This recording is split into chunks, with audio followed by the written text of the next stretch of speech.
De manière plus générale, est-ce qu'il y aura des sondages de votre part et est-ce qu'il y aura des estimations à 20 heures comme au Non, premier tour? il n'y aura pas d'estimation hein, dans des seconds tours. La seule chose qui pourrait être faite, ce sont des projections, comme on le fait aux législatives.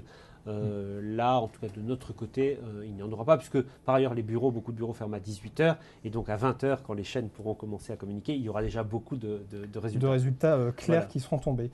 Un sondage d'OpinionWay, lui, donne de son côté hier 71 départements pour la droite, 19 à la gauche et 3 départements sans majorité. C'est à peu près le pronostic crédible, on va dire. La gauche aujourd'hui détient 60 départements. Dimanche, elle pourrait perdre la moitié de ces départements. Voilà.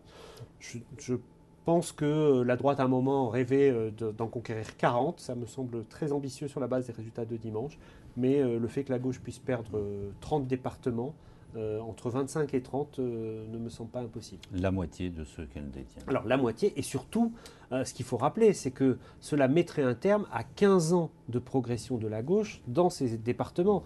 De 1998 jusqu'à 2011, la gauche a progressé de manière spectaculaire dans ces départements. La carte, on l'a vu devenir de plus en plus rose. Et là, ce serait un coup d'arrêt, voire l'inversion de ces années de reconquête électorale.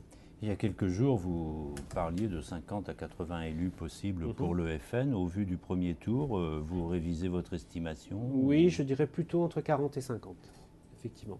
Là-dessus, le fait que le Front National fasse un peu moins, le fait qu'il y ait quand même quelques cantons aussi, le Front National soit éliminé, voilà, entre 40 et 50, c'est très difficile. Donc c'est vraiment très faible comparé notamment à des objectifs qui ont été donnés en filigrane par les dirigeants du Front National. Je pense notamment à Marion Maréchal Le Pen qui avait parlé, elle, d'une centaine d'élus. Ça voudrait dire que vraiment, il y a un échec là du Front National. Le Front National, c'est pas beaucoup. C'est vrai Il a que très peu communiqué. Voilà, certes. très peu communiqué parce que vous savez, le second tour aussi, ce sont des résultats locaux.